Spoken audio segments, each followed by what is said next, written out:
Bridge course જ્ઞાન સેતુ ધોરણ 7 વિષય ગણિત પ્રકરણ 2ના બીજા ભાગમાં આપનું સ્વાગત છે। તો અહીં આપણે જોઈએ પૂર્ણ સંખ્યાઓના ગુણધર્મો। તો પહેલો જે ગુણધર્મ છે એ થશે સમૃદ્ધતાનો ગુણધર્મ। મિત્રો, સમૃદ્ધતાનો ગુણધર્મ એમ કહે છે કે જ્યારે બે પૂર્ણ સંખ્યાઓના સરવાળા, બાદબાકી, ગુણાકાર અથવા ભાગાકાર કરવામાં આવે ત્યારે હંમેશા પૂર્ણ સંખ્યા જ મળશે। અહીં આપણે જોઈએ કે સમૃદ્ધતાનો ગુણધર્મ અલગ અલગ એટલે કે સરવાળો, બાદબાકી, ગુણાકાર અને ભાગાકાર પર લાગુ પાડીએ તો જોઈએ શું પરિણામ મળશે। પહેલી સંખ્યા છે 5 + 6 = 11। અહીં 5 પણ પૂર્ણ સંખ્યા છે, 6 પણ પૂર્ણ સંખ્યા છે અને 11 પણ પૂર્ણ સંખ્યા છે। 16 + 23 = 29। અહીં 16 એ પૂર્ણ સંખ્યા છે, 23 પણ પૂર્ણ સંખ્યા છે અને જે પરિણામ મળ્યું એટલે કે 29 એ પણ પૂર્ણ સંખ્યા છે। ગુણાકાર માટે જોઈએ તો 5 × 6 = 5 × 6 = 30 એટલે કે જે મળતું પરિણામ છે એ પૂર્ણ સંખ્યા મળ્યું। 200 × 20 એટલે કે 4000। હવે 4000 જે છે એ પણ પૂર્ણ સંખ્યા છે। તો અહીં આપણે જોઈ શકીએ કે સરવાળો હોય કે ગુણાકાર હોય એમાં આપણને જે મળતું પરિણામ હતું એ શું મળ્યું તો પૂર્ણ સંખ્યા જ મળી। માટે પૂર્ણ સંખ્યા સરવાળા અને ગુણાકાર માટે કેવું છે સમૃદ્ધ છે। હવે બાદબાકી માટે જોઈએ તો 6 - 3 = 3। અહીં 6 પણ પૂર્ણ સંખ્યા હતી, 3 પૂર્ણ સંખ્યા અને જે મળતું પરિણામ હતું એ પણ પૂર્ણ સંખ્યા મળ્યું। તેમજ 7 - 7 = 0। તો 7 પૂર્ણ સંખ્યા, આ પણ પૂર્ણ સંખ્યા અને 0 પણ પૂર્ણ સંખ્યા મળ્યું। પરંતુ અહીં 8 - 9 કરીએ તો આપણને શું જવાબ મળશે -1 મળશે। હવે ઋણ સંખ્યાનો પૂર્ણ સંખ્યામાં સમાવેશ થતો નથી, માટે પૂર્ણ સંખ્યાઓ બાદબાકી માટે સમૃદ્ધ નથી। ભાગાકાર માટે જોઈએ તો 9/3 એટલે કે 3 મળશે। તો અહીં 9 પણ પૂર્ણ સંખ્યા, 3 પૂર્ણ સંખ્યા અને જે મળતું પરિણામ હતું એ પણ પૂર્ણ સંખ્યા। 5/5 એટલે કે શું મળશે તો 1 મળશે, એ પણ પૂર્ણ સંખ્યા છે। 0/2 તો 0 મળ્યું, આ પણ પૂર્ણ સંખ્યા છે। પરંતુ 5/8 કરીએ તો 5/8 જવાબ મળશે, જે પૂર્ણ સંખ્યા નથી કેમ કે આ જે છે એ અપૂર્ણાંક છે। માટે કહી શકાય કે પૂર્ણ સંખ્યાઓ ભાગાકાર માટે સમૃદ્ધ નથી। માટે આપણે જોયું કે પૂર્ણ સંખ્યાઓ સરવાળા અને ગુણાકાર માટે સમૃદ્ધ છે, જ્યારે બાદબાકી અને ભાગાકાર માટે સમૃદ્ધ નથી। અહીં આપણે જોઈએ તો 0 દ્વારા ભાગાકાર। તો કોઈ પણ સંખ્યાનો ભાગાકાર કરવો એટલે કે એ સંખ્યાની વારંવાર બાદબાકી કરવી। જેમ કે આપણે જોઈએ 9/3। તો અહીં મૂળ સંખ્યા કઈ છે 9 અને ભાગવાળી સંખ્યા કઈ છે 3। તો 9 માંથી 3 જ્યાર સુધી 0 ન આવે ત્યાર સુધી બાદબાકી કરવાની, એટલે કે 9 - 3 એટલે 6 મળ્યું। અહીં 6 - 3 એટલે કે 3 મળ્યું અને 3 - 3 એટલે કે 0 જવાબ મળ્યો। એટલે કે આપણે 3 વાર 3 વડે બાદ કરતાં 0 પરિણામ મળ્યું। પરંતુ એ જ ભાગાકાર જો કોઈ 0 વડે કરવામાં આવે તો અહીં જોઈએ 3/0। તો એટલે કે 3નો 0 વડે વારંવાર બાદબાકી કરવી। તો જોઈએ પહેલી વખત 3 - 0 એટલે 3 જવાબ મળ્યો, 3 - 0 3 જવાબ મળ્યો, 3 - 0 3 જવાબ મળ્યો। અહીં તમને બાદબાકી કરવાથી કોઈ પરિણામ મળતું નથી, એટલે કે વારંવાર બાદબાકી કરતાં એનું એ જ પરિણામ મળે છે। માટે પૂર્ણ સંખ્યાનો 0 વડે ભાગાકાર વ્યાખ્યાયિત નથી। ત્યારબાદ અહીં આપણે બીજો ગુણધર્મ જોઈએ તો સરવાળા અને ગુણાકાર માટે ક્રમનો ગુણધર્મ। તો સૌપ્રથમ ક્રમનો ગુણધર્મ શું કહે છે સમજીએ।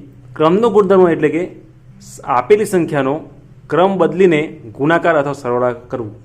અહીં જોઈએ 3 + 5 શું જવાબ મળ્યો 8। હવે 5ને આગળ લઈ જઈએ અને 3ને પાછળ લઈએ તો 5ને આગળ લાવ્યા, 3ને પાછળ લાવ્યા તો પણ જવાબ શું મળ્યો એની એ જ સંખ્યા મળી।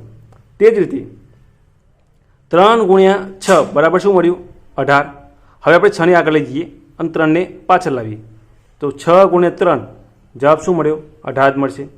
બીજી એક ઉદાહરણ જોઈએ 15 × 12 એટલે કે 180। હવે 15ને લઈ જાઓ પાછળ અને 12ને લઈ જાઓ આગળ તો 12 ગુણ્યા 15 બરાબર 180.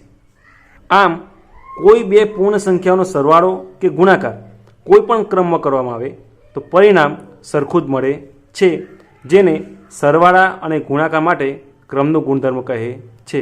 અહીં તમે સરવાળો હોય કે ગુણાકાર હોય, ક્રમ બદલો એટલે કે પાછળની સંખ્યા આગળ લઈ જાઓ, આગળની સંખ્યા પાછળ લાવો તો પણ કોઈ પણ પ્રકારનો ફેરફાર થતો નથી.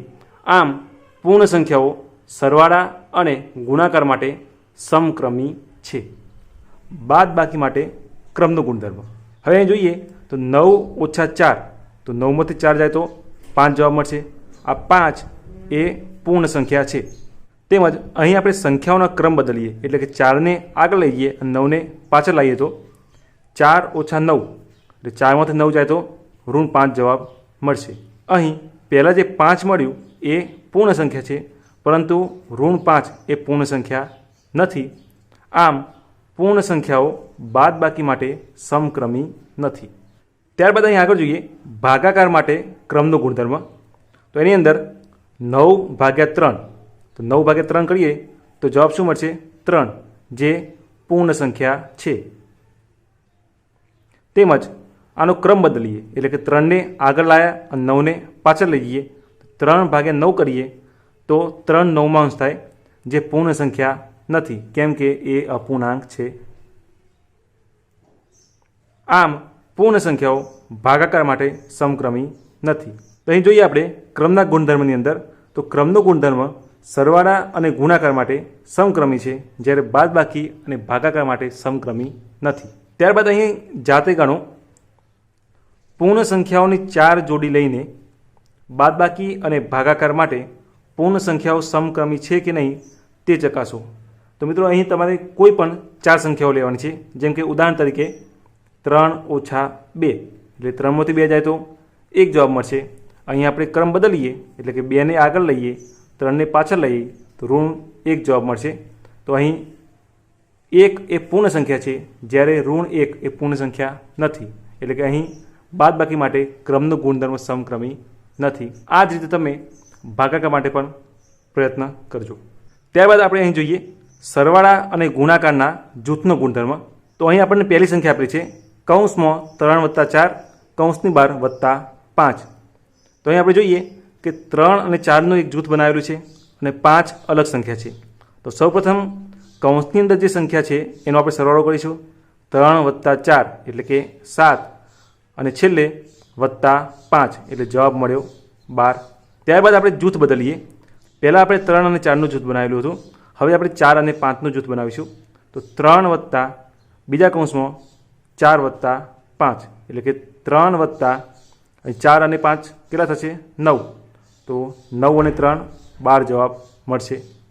અહીં જોઈએ 2 કરતાં વધુ પૂર્ણ સંખ્યાઓનો સરવાળો કરવો હોય ત્યારે કોઈ પણ 2 સંખ્યાના જૂથમાં ત્રીજી સંખ્યા ઉમેરતા પરિણામ સરખું મળે છે. આને સરવાળાના જૂથનો ગુણધર્મ કહે છે.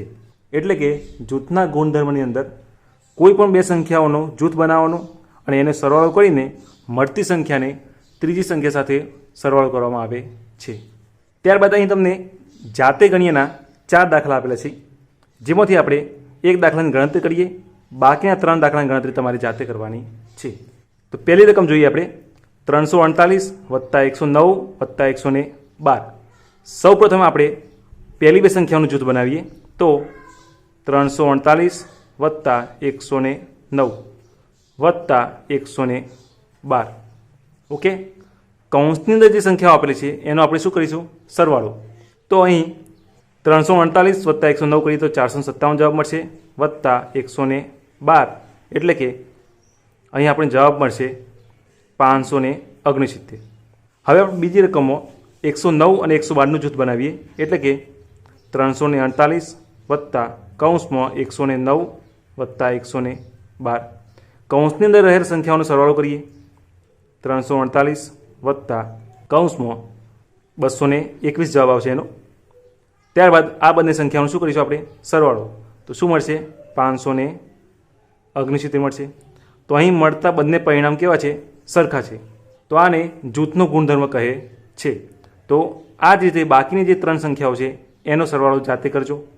હવે આપણે ગુણાકાર માટે ક્રમનો ગુણધર્મ જોઈએ તો અહીં તમને ત્રણ સંખ્યાઓ આપેલી છે 2 ગુણ્યા 5 ગુણ્યા 3. તો સૌપ્રથમ કૌંસમાં જે સંખ્યા છે એનો આપણે ગુણાકાર કરીએ. 2 ગુણ્યા 5 એટલે 2 પંચા 10 જવાબ મળશે. ત્યારબાદ 10નો 3 સાથે ગુણાકાર એટલે 10 ગુણ્યા 3 જે આપણને જવાબ મળ્યો 30. ત્યારબાદ આપણે જૂથ બદલીએ એટલે કે પહેલાં 2 ગુણ્યા 5 હતા, હવે 5 ગુણ્યા 3નું જૂથ બનાવીએ અને એનો ગુણાકાર 2 સાથે કરીશું. તો 2 ગુણ્યા 5 તરી 15. ત્યારબાદ આ બંનેનો ગુણાકાર એટલે કે 30 જવાબ મળશે. તો બંનેની સંખ્યાઓ કેવી મળી? સરખી મળી.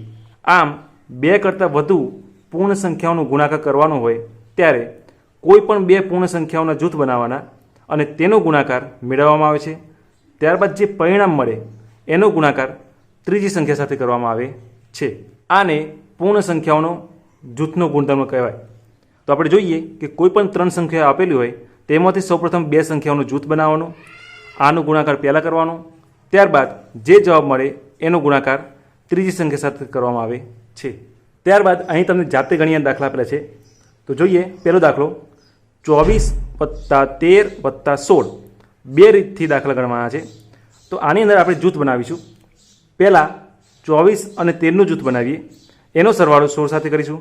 ત્યારબાદ 13 અને 16નું જૂથ બનાવીએ અને એનો સરવાળો 24 સાથે કરીશું. તો જોઈએ અહીંયા પહેલી રીત, રીત નંબર 1. આ બંનેનું આપણે જૂથ બનાવીએ. 24 + 13 કૌંસ 12 + 16. સૌપ્રથમ કૌંસમાં જે સંખ્યા છે એનો સરવાળો કરીએ. 24 + 13 એટલે કે 37 જવાબ મળશે +16. અને 37 આપણે 16 કરીએ તો કેટલો જવાબ મળશે? 53 જવાબ મળશે. આ રીત નંબર 1. અહીં રીત નંબર 2. તો 13 અને 16નું જૂથ બનાવીએ. તો 24 + કૌંસમાં 13 + 16. અહીં 24 + કૌંસમાં જે સંખ્યા આપેલી છે એનો આપણે સરવાળો કરીએ તો જવાબ આવશે 29. અને 24 + 29 કરીએ તો 53 જવાબ મળશે. તો બંને સંખ્યાઓ કેવી મળી? સરખી મળી. ત્યારબાદ અહીં બીજી રકમ છે 22 ગુણ્યા 25. તો આનો જૂથનો ગુણધર્મ કરવા માટે સૌપ્રથમ કોઈ પણ એક સંખ્યા કાં તો 22 અથવા 25 એના જૂથ બનાવવા પડશે. તો જોઈએ આપણે સૌપ્રથમ 22નું જૂથ બનાવીએ એટલે કે 22ની જગ્યાએ મારે 20 + 2 લખી શકાય ગુણ્યા 25.